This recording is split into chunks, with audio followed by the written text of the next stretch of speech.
हम परमात्मा को प्राप्त कर सके, जो कि हमारे जीवन का ध्येय है। मानव जीवन का एकमात्र उद्देश्य है परमात्मा की प्राप्ति। ब्राह्मण आत्मदेव तुंगभद्रा नदी के किनारे वह ब्राह्मण आत्मदेव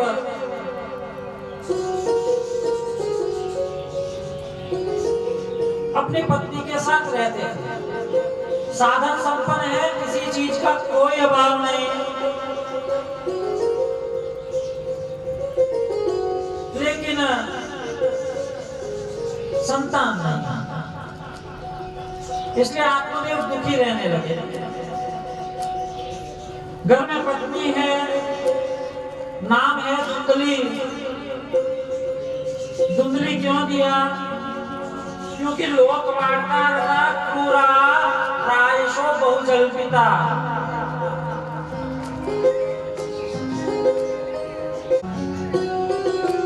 लौकिक धर्म जानते हैं ना, लोक धर्म एक होता है लोक धर्म, या जिसे हम लौकिक धर्म कह सकते हैं। एक होता है पारलौकिक धर्म।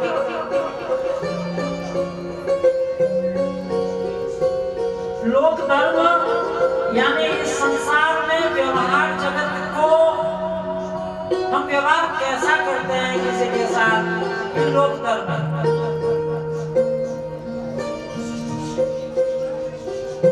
हमारे घर के कुल के रीति रिवाज, हमारी मर्यादाएं, हमारे लेन देन, ये सब लोक धर्म है। कि भाई अपने बबलू रो ब्याह भयो जेरे बिनर 251 लिपा पायो तो हमें बिनर छोड़ा रो ब्याह है 251 लिपा पर लगा दो पाछो।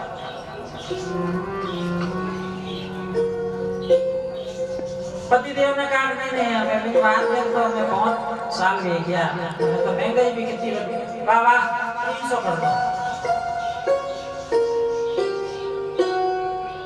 500 को दे दीजिए मुझे, एडो व्यवहार ही कोनी अपने। ये लोक धर्म है।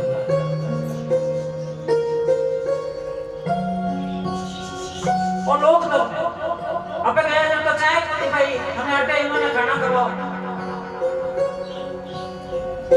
चाय पान रवाना करो हमें, ये लोक धर्म है।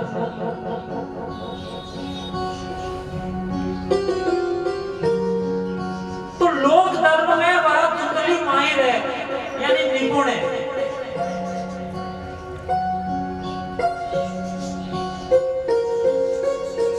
लोक धर्म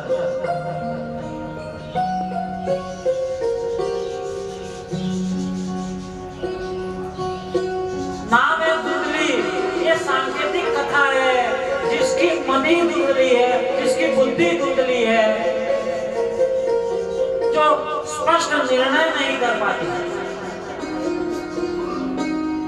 वो धुंधली।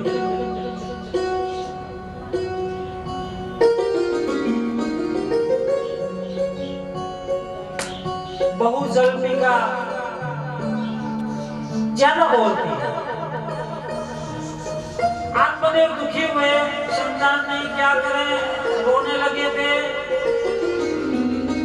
नदी के किनारे पहुंचे, सन्यासी ने फल दिया, अपनी पत्नी को खिला देना। राजी खुशी घर लौटे, खुशी खुशी पत्नी को दिया। अब पत्नी वहां तर्क करने लगी, फल अपनी सखी को दे दिया। सखी ने कहा मुझे नहीं, तो फल गाय को खिला दिया। अपनी बहन से समझौता कर लिया, अपना पुत्र मुझे दे देना, मैं गर्भवती होने का नाटक कर लूंगी। सारे नाटक पूर्ण होते जा रहे हैं। आत्मदेव बेचारे ब्राह्मण को पता ही नहीं घर में क्या हो रहा है। 9 महीने बाद उसने बच्चा लाकर दे दिया बहन ने। घर में खुशियां मनाई जाने लगी, मंगल गान होने लगे और फल खिलाया था।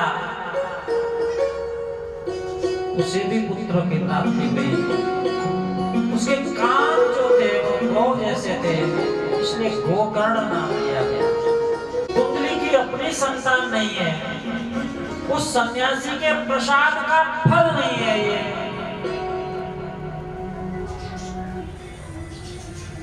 तो उस संतान में वे गुण नहीं आ पाए जो गोकर्ण में थे, और नाम भी दिया धुंधकारी। पिता आत्मदेव ने कहा कि इसका नाम मेरे नाम से होना चाहिए, कि नहीं नहीं चाल मेरती गेट से चले लगे ये धुंधकारी डबी वाला ना तो एक मंदिर यथा नाम तथा मेन रोड में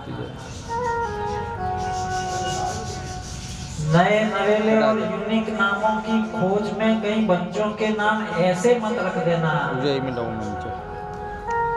जिनका कोई अर्थ ही नहीं निकलता। ये भूमिका रहती है, क्योंकि हमें हमेशा अच्छा अच्छा सुनने को चाहिए, अच्छा अच्छा देखने को चाहिए, अच्छा अच्छा खाने को चाहिए, अच्छा अच्छा स्पर्श चाहिए।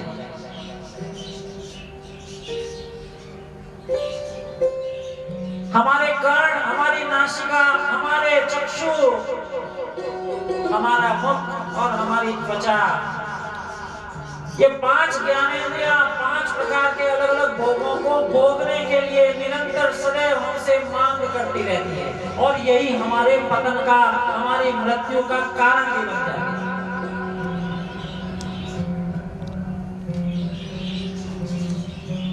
हम जान ही नहीं पाते कि हम भोगों को भोग रहे हैं या भोग हमें भोग रहे हैं, पता ही नहीं चलता।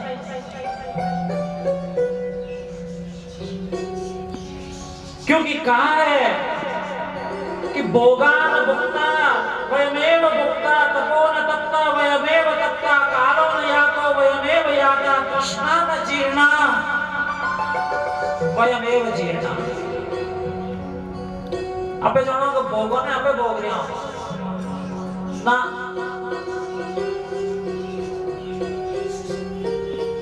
इन कानों को अच्छा लगने वाला संगीत, इन आंखों को अच्छा लगने वाला दृश्य जब हम देखते हैं, वास्तव में हम मनमानी कर रहे होते हैं, और वो मनमानी हमारा काल बनकर हमारी मृत्यु को खींचकर हमारे पास लाती है।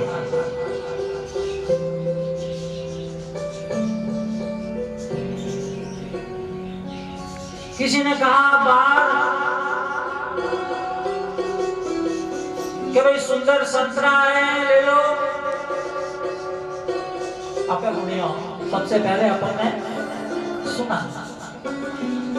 इच्छा हुई, देखो केड़ा है, जाकर देखा, हाँ भाई दिखे तो बढ़िया, दिखते तो अच्छे हैं। अब उनको छूने की इच्छा हुई, कि वास्तव में दिखे चुका है, ये मोह को बड़े उड़ा नहीं है। अब स्पर्श किया आपने, देखा नहीं नहीं सही है, अब उसकी गंध लेने की इच्छा हो गई। मोह को बांस उड़ा गया, अपने बांस नहीं आते, नाक के पास ले जाकर उस गंध को लिया। श्रवण, दृश्य, स्पर्श, गंध, और अंत में इच्छा हो गई एक खाना देख लो, एक फॉक काट खाना देख लो, खट्टा है मीठा है। ये भाई खट्टा वाला नहीं लूंगा,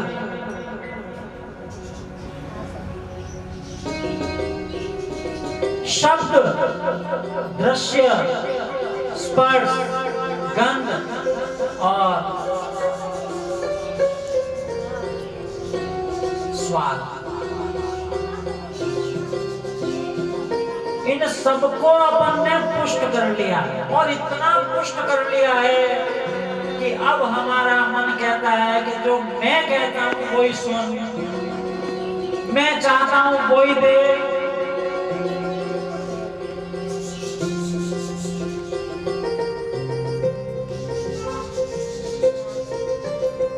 ये शब्द स्पर्श रूप रस गंध ये हमारे जीवन में काल बन कर आते हैं,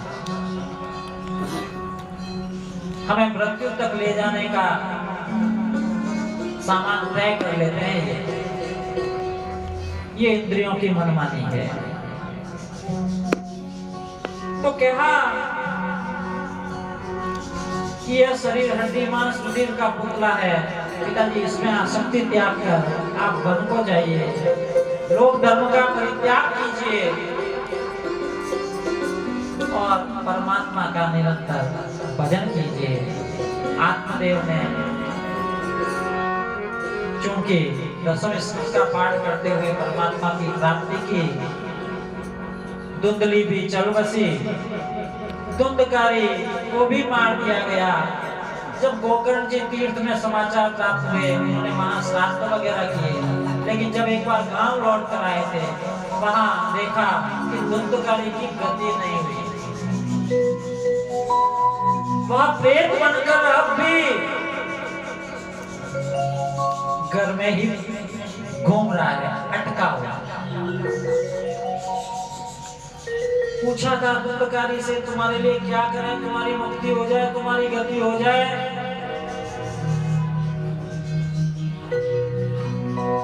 धुंधकारी ने कहा, भैया मैं नहीं जानता, मेरे लिए कुछ सत्कर्म करना पड़ेगा। उस गोकर्ण का तप का प्रभाव देखिए, उसने सूर्य की गति को रोककर, सूर्य के रथ को रोककर भगवान भास्कर से यह प्रश्न किया कि मैं मेरे भाई को मुक्त कराने के लिए, उसे गति प्रदान करने के लिए कौन सा यत्न करूं, कौन सा कर्म करूं।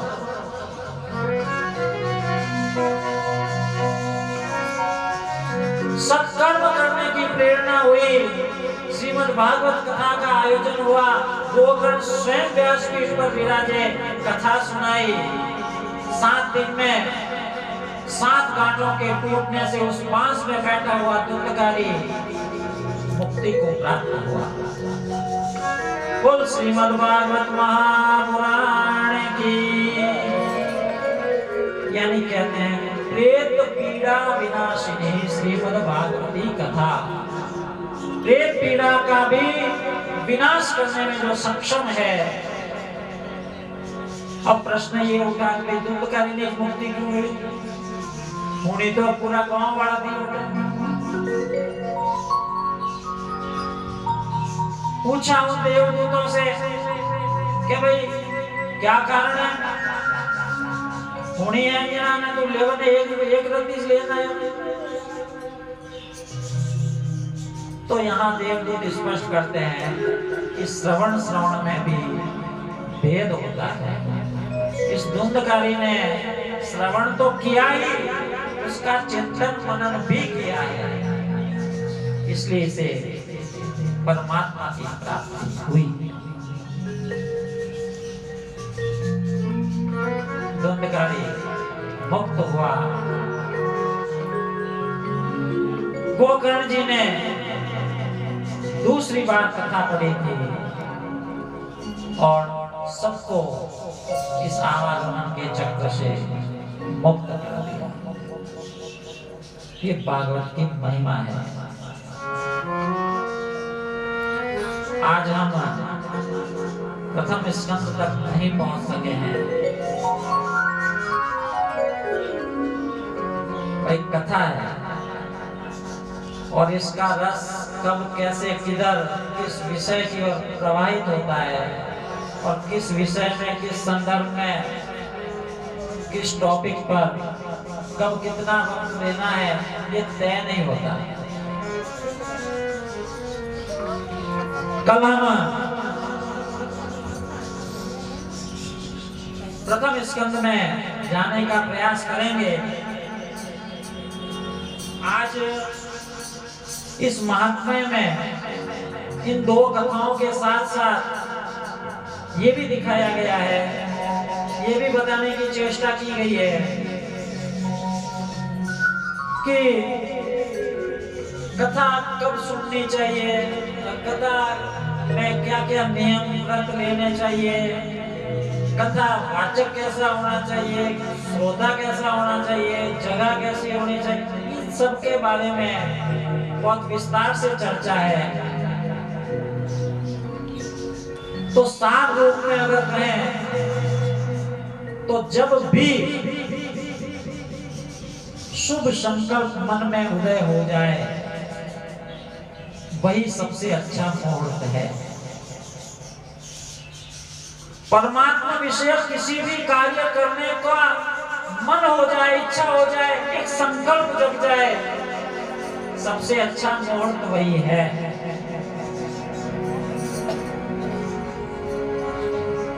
वक्ता कैसा हो, कथा वाचन करने वाला कैसा हो, तो कोई डिग्री की जरूरत है कोनी कि एमए बीएड एमफिल पीएचडी होना चाहिए। जिस वक्ता की बात हृदयंगम हो जाए, समझ में आ जाए, वही वक्ता श्रेष्ठ है। श्रोता कैसा होना चाहिए, तो गोपाल जी मंदिर में बैठे जितने भी भक्त हैं, उनके जैसी श्रवण निष्ठा अगर हो, उनके जैसी जिज्ञासा हो, वही श्रोता सक्सेस है, सफल। श्रोता वैसा ही होना चाहिए जो पूर्ण मनोयोग से कथा का सेवन करे।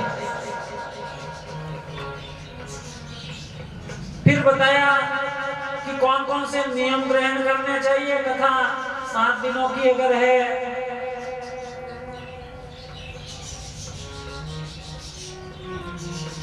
तो नियम तो बहुत है, कुछ नहीं खाना या एक समय खाना,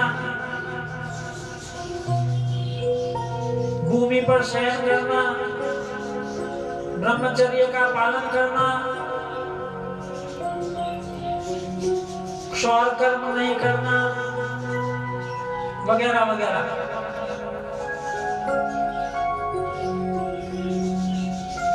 लेकिन एक बात कह देते हैं, जिस भी साधन को अपनाकर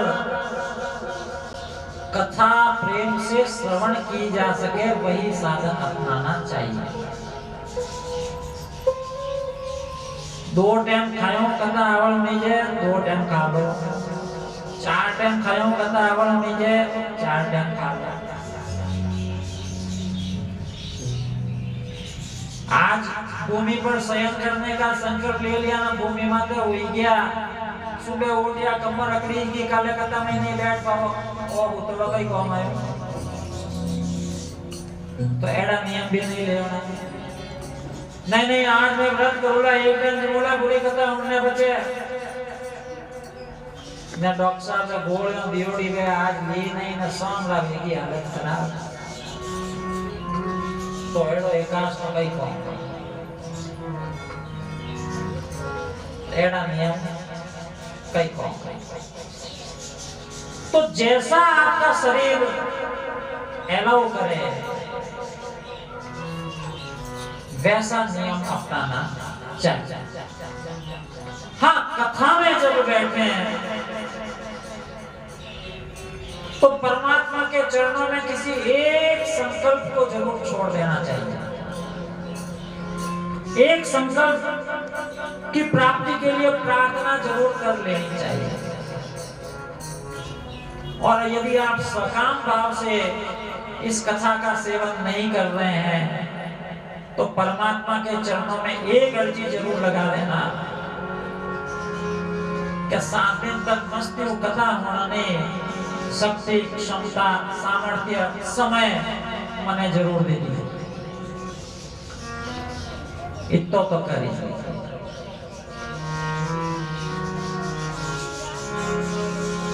ये कथा वक्ता और श्रोता के नियम है। जो मैंने आपको बहुत ही संक्षेप में और शायद बहुत ही सारगर्भित शब्दों में बता दिए, क्योंकि कथा महत्वपूर्ण है, बाकी सब गौण है। बाकी सभी साधन जो हमने किए हैं वे सभी गौण हैं, क्योंकि यहाँ कथा प्रमुख है, ध्येय यहाँ कथा श्रवण है।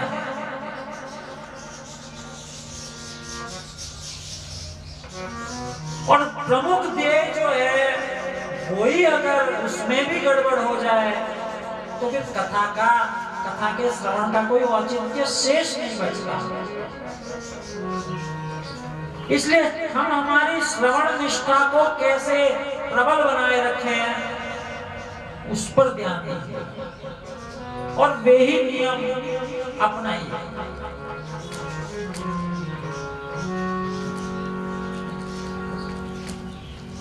वैष्णवों का परम धन श्रीमद् भागवत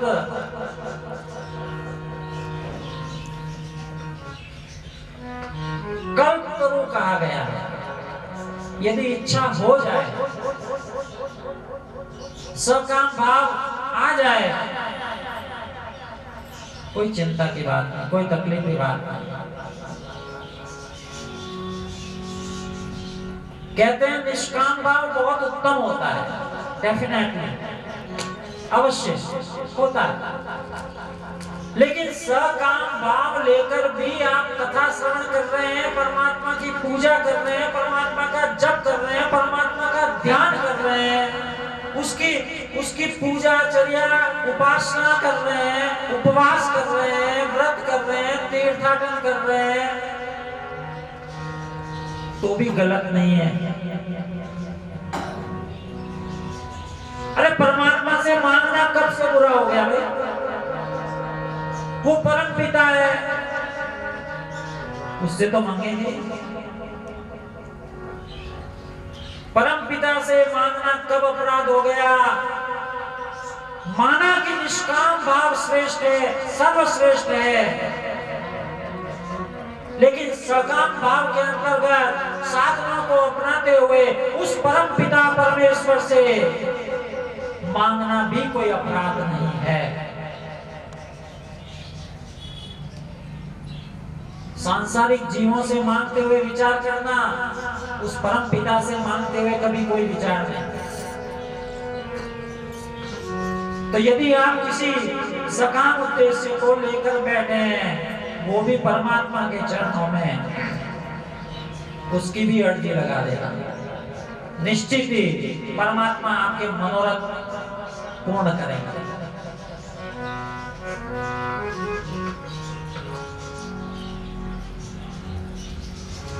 आगे कथा में सबसे पहले महाभारत का दृश्य है।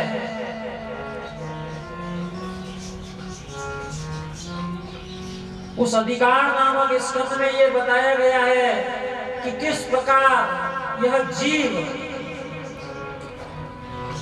मृत्यु पर्यंत आशा तृष्णा को छोड़ नहीं पाता।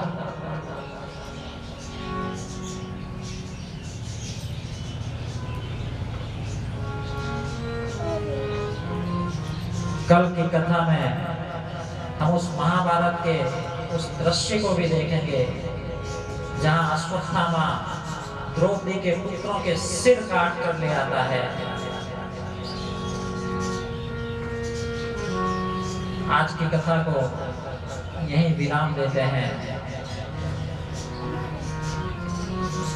आपकी श्रवण निष्ठा, आपकी मुमुक्षा, आपकी जिज्ञासा उस परमात्मा तत्व को जानने की जो इच्छा लेकर आप यहाँ बैठे हैं, मैं आपकी उस श्रवण निष्ठा को वंदन करता हूँ, नमन करता हूँ।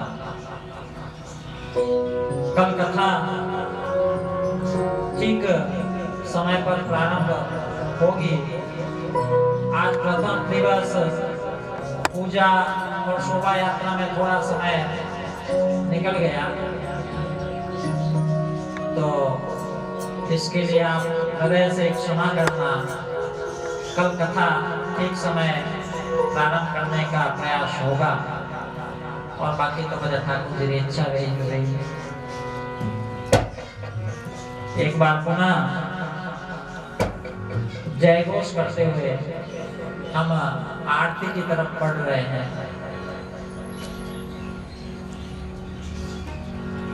बोलिए श्रीमद् भागवत महापुराण की जय।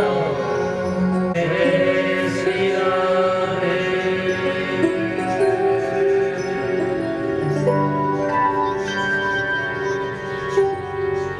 शरणम हरि शरणम हरि शरणम हरि शरणम हरि शरणम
तो भक्त भी भगवान से कह रहा है कि यदि मैं डूब गया, यदि आपने मेरा हाथ नहीं थामा तो बुंडो मारो नहीं लगेगा, बुंडो को लगेगा। हमारा कुछ न बिगड़ेगा, तुम्हारी लाज जाएगी।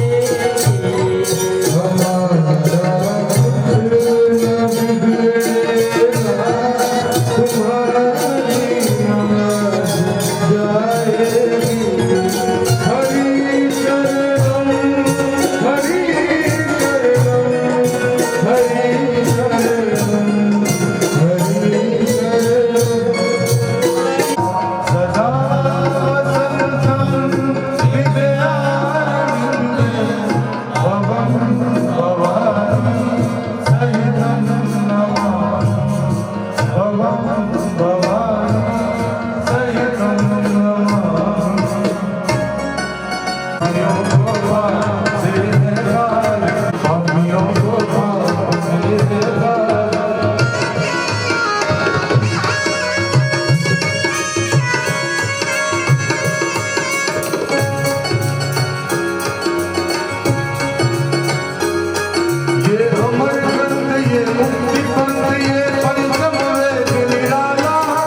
ज्ञान वसन करे आविवीतस्य काम प्रेम विश्वे देवा सभासदैति ओम विश्वद चक्षुरुद विश्वदो मुखो विश्वदो बाहुरुद विश्वस्पात् संबाहुभ्यां धमति सम्प्रतिधावा भूमि जनयन्न देव एक हरि ओम नमस्करोमि तमेव मातास्य पिता तमेव बन्धु च सखा तमेव विद्याधरिणं तमेव सर्वं मम देव तमेव सर्वं मम देव बोलो रे बेलिया विमरतवाणी हर हर हर महादेव बोलो रे बेलिया विमरतवाणी हर हर हर महादेव नमः पार्वती पदे हर हर महादेव बोलिए भागवत महापुराण की जय।